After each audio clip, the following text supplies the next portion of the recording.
மகர ராசி சனி பகவானின் ஆதிக்கத்தில் பிறந்தவங்க. செவ்வாய் பகவானுக்கு இது உச்ச வீடு. எதையும் போல்டா பேசுவீங்க, உண்மையா செயல்படுவீங்க. நீங்க ஒரு இடத்துல இருக்கிறீங்கன்னா மற்றவங்களுடைய நலனை கருதி வாழக்கூடிய அளவுக்கு, மற்றவங்களுக்கு தைரியத்தை தரக்கூடிய அளவுக்கு உங்ககிட்ட வந்தா அவங்க பிரச்சனை சால்வ் ஆயிடும் அப்படின்ற அளவுக்கு நீங்க எல்லா விஷயத்திலையும் முன்னோடியா நிற்பீங்க. எதுக்கும் பயப்பட மாட்டீங்க, யாருகிட்டையும் பயப்பட்டு நின்று பேச மாட்டீங்க. போல்டா இறங்கி செயல்படுவீங்க. மனசுல எவ்வளவு தயக்கம் இருந்தாலும் அது வெளியில காட்டிக்காம அந்த இடத்துல அழகா ஹேண்டில் பண்ணி சக்சஸ்ஃபுல்லா அடையக்கூடிய அருமையான ஒரு தைரியம், துணிச்சல், ஒரு ஆளுமை திறன் கொண்டவங்க மகர ராசி அன்பர்கள். குறிப்பா சொல்லணும்னா கடின உழைப்பாளிகள், தெய்வ சிந்தனை உடையவங்க. இப்படி எல்லா விதத்திலையும் உயர்தர நிலையில் இருக்கக்கூடிய இந்த ராசி அன்பர்கள் வாழ்க்கையில 7 சனினால நிறைய பாதிப்புகளை சந்திச்சிட்டீங்க. இந்த பாதிப்புகளை பத்தி நான் சொல்லணும்னா, தொழில் ரீதியிலையும் பாதிக்கப்பட்டீங்க, வரவு செலவு ரீதியில நெருக்கடிகளுக்கு ஆளானீங்க. உங்களுக்கு எதிரில் நின்று பேச தகுதி இல்லாதவங்க உங்களை விமர்சனம் பண்ணக்கூடிய சூழல் உருவாயிடுச்சு. தேவையில்லாத அவமானங்களுக்கு ஆளாகி வீண் பழிகள் சுமத்தக்கூடிய அளவுக்கெல்லாம் சில பாதிப்புகள் நடந்தது.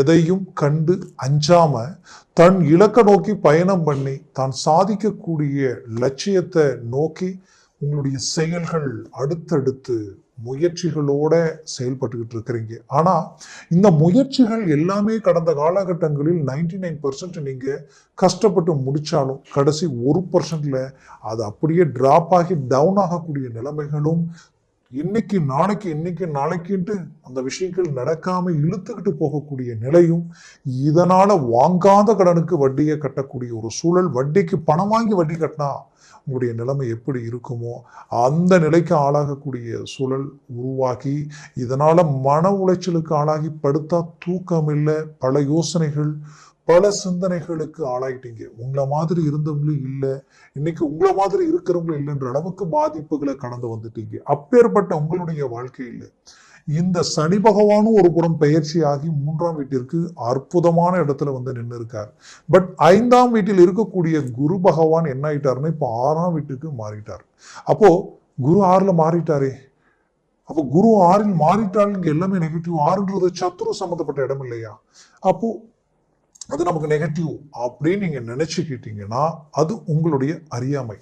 தயவு செய்து இதை பாசிட்டிவா நீங்க எடுக்கக்கூடிய நிலையில தான் இருக்கணுமே தவிர நெகட்டிவா நீங்க எடுக்க வேண்டிய அவசியம் இல்லை. ஏன்னா உங்களுக்கு சனி பகவான் தான் யோககாரகன். சனி பகவானால உங்களுக்கு எல்லா நன்மைகளும் நடக்கும். பட் குரு பகவானால உங்களுக்கு நல்லது நடக்குமானா அவர் நிற்கக்கூடிய இடம் பொறுத்து. கடந்த 1 வருஷம் 5ல தான் குரு இருந்தாரு. நிம்மதி இல்லாம இருந்திருப்பீங்க. உங்களுக்கு வேண்டியவங்களும் உங்களுக்கு துரோகம் பண்ணியிருப்பாங்க. யார் நமக்கு எல்லாம் நினைச்சீங்களோ அவங்களாலேயே நீங்க பாதிக்கப்பட்டிருப்பீங்க. அவங்களே உங்களை காயப்படுத்தி இருப்பாங்க. குறிப்பா 5ஆம் இடம்ன்றது பிள்ளைகள் சார்ந்த இடம் இல்லையா? பிள்ளைகள் சார்ந்த பிரச்சனைகளை நிறைய சந்திச்சிருப்பீங்க.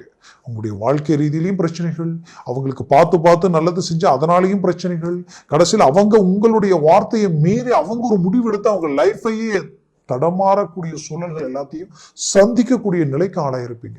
இந்த 5ன்றது நம்பிக்கை, ஒருத்தர் மேல வச்சிருக்கிற அபிப்பிராயத்தை சார்ந்த இடம். அந்த இடத்திற்குரிய நபர்களை நம்பி நீங்க சில விஷயங்கள் செய்து அதனால பெரும் பாதிப்புகளை சந்திச்சிருப்பீங்க. அதைத்தான் நான் சொன்னேன், வாங்காத கடனுக்கு வட்டியே கட்டுறதுன்ட்டு. இது ஏன் நான் சொல்றேன்னா, நீங்க பாட்டுக்கு ஒரு இலக்கை நோக்கி போயிட்டு இருந்தவங்கள நீங்க இது செஞ்சா நல்லா இருக்கும், அது செஞ்சா நல்லா இருக்கும்ட்டு எல்லாம் சொல்லி கடைசியில நீங்க ஒரு விஷயத்துல இன்வெஸ்ட்மெண்ட் பண்ணி ஒரு தொழிலை தொடங்கலான்னு கஷ்டப்பட்டு தொடங்கி அந்த தொழிலை பெரிய லெவலுக்கு கொண்டு போயிடலாம் நினைச்ச நேரத்துல அது படிப்படியா டவுன் ஆகும்போது, இது ஆரம்பிக்கும் போது உங்களை சுத்தி எல்லாரும் வந்திருப்பாங்க. இது ஆரம்பிச்சதுக்கு அப்புறமும் பெரிய லெவலில் உங்களுக்கு growth இருந்திருக்கும். ஆனா அந்த தொழில் டவுன் ஆக ஆக ஆக அந்த இடத்துல நஷ்டங்களை சந்திக்க உங்களை சுத்தி இருந்த ஒவ்வொருத்தரா உங்களை விட்டு விலகி போகக்கூடிய நிலைமைகளை சந்திச்சிருப்பீங்க. கடைசியில பார்த்தா இன்னைக்கு கடன் சுமை, மீளா கடன் உருவாக்கி போட்ட பணமெல்லாம் பறிபோகி இன்னைக்கு நாம் அந்த தொழிலை ஏன் செஞ்சோம், நாம பாட்டு கரெக்டாக போயிட்டு இருந்தோம், எப்படி இது நம்ம தேர்ந்தெடுத்தோம் அப்படின்ட்டு ஒவ்வொரு நாளும் உங்களை நினைச்சு நம்ம தப்பு பண்ணிட்டோமோ அப்படின்ட்டு வேதனையில் நிற்கக்கூடிய நிலைக்கு ஆளாகக்கூடிய சூழல் எல்லாத்தையும் உருவாக்கி இருக்கும். அப்போ மகர ராசி அன்பர்கள் அவ்வளவு சாதாரணமா ஒருத்தரை நம்ப மாட்டீங்க. நம்பிட்டீங்கன்னா அவங்களுக்காக எதையும் செயல்படுத்தி செய்வீங்க. அப்பேற்பட்ட நல்ல மனசுக்கு கடந்த காலகட்டங்களில் கிடைச்ச சில பாதிப்புகளால பெரும் இழப்புகளை சந்திக்கக்கூடிய நிலைக்கு நீங்க ஆளாயிட்டீங்க.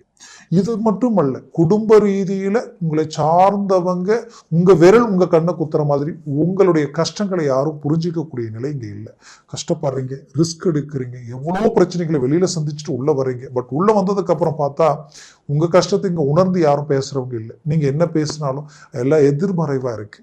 ஆக மொத்தத்துல நம்மளுடைய மன அழுத்தத்தையும் வேதனையும் யாருக்கிட்ட போய் சொல்றது, யாருக்கிட்ட சொன்னா புரிஞ்சுக்குவாங்க அப்படின்னு யோசிச்சு பார்த்தா அந்த வலி வேதனையை யாருக்கிட்ட சொல்லி பிரயோஜனம் இல்லை.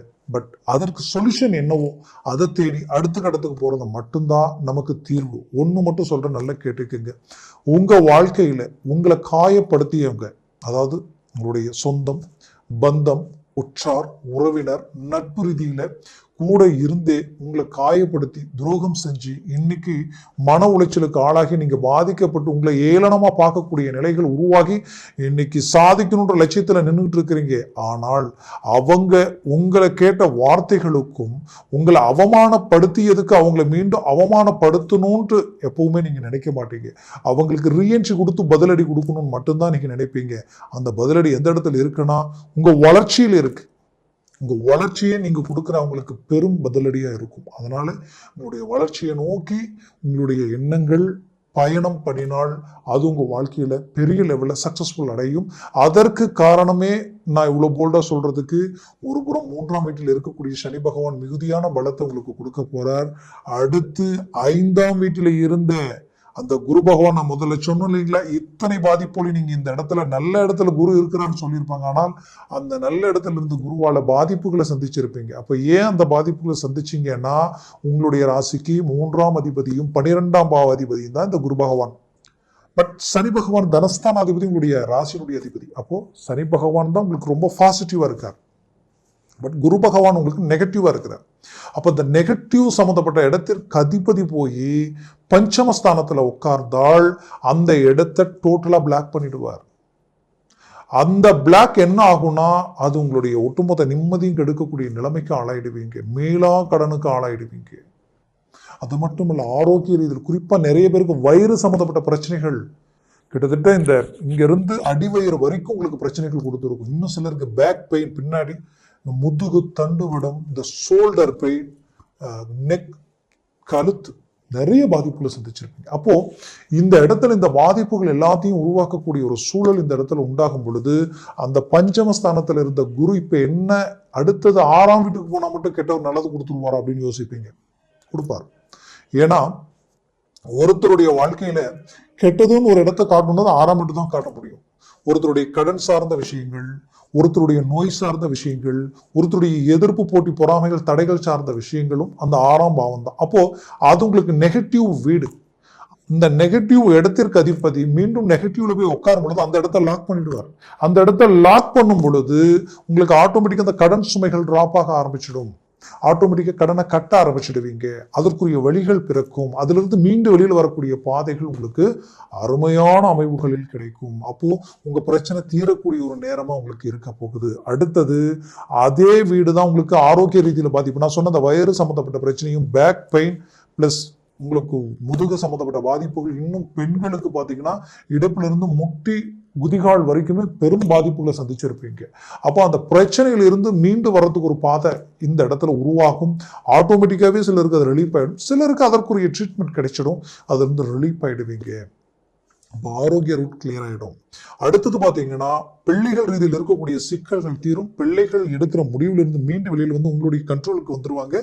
அவங்களுடைய தேவைகளை பூர்த்தி செய்வீங்க. அவங்களுடைய வேலை தொழில் சார்ந்த ரீதியில் ஒரு நல்ல இலக்கு அடைகிற வாய்ப்புகள் கிடைச்சிடும். கல்வியில சிறந்து வரக்கூடிய ஒரு வாய்ப்புகள் உருவாயிடும்.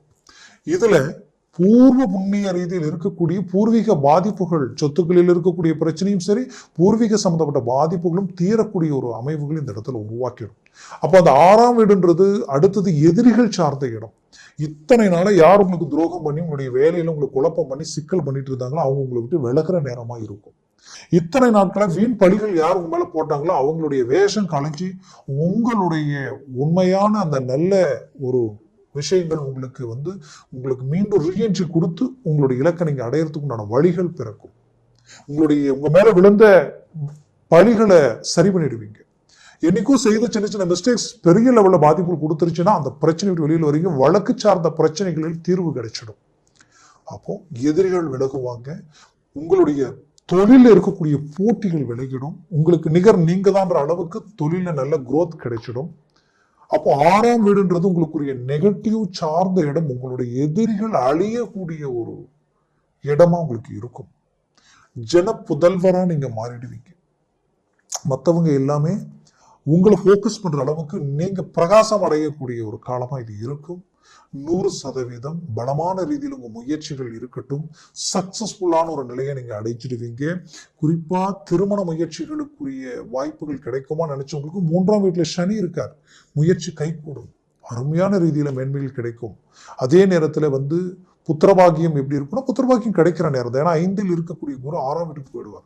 அப்போ அந்த இடம் ரிலீஃப் ஆயிடும். அந்த ரிலீஃப்னஸ்க்காக ஆட்டோமேட்டிக்காவே உங்களுக்கு அது நல்லது நடக்க ஆரம்பிச்சிடும். ஏன்னா குரு பார்வை 6ல் இருக்கக்கூடிய பார்வை டைரக்டா 12ஆம் வீட்டுல விழுது. அப்போ வெளிநாடு முயற்சிகள் கைகூடும். வெளிநாட்டில் இருக்கிறவங்களுக்கு நல்ல சக்சஸ்ஃபுல் கிடைக்கும். ரொம்ப நாளா நடக்குமான்னு எதிர்பார்த்த விஷயங்கள் நடக்கிற நேரமா இது இருக்கும்.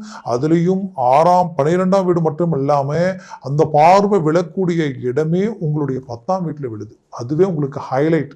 10ல தொழில் வளர்ச்சி, முன்னேற்றங்கள், செய்யற காரியங்கள் எல்லாம் கைகூடுற அளவுக்கு ஒரு நல்ல மேன்மைகள் கிடைக்க போகுது. மொத்தத்துல இது எல்லாமே உங்களுக்கு ஒரு பாசிட்டிவான ஒரு அமைவுகளா இருக்க போகுது.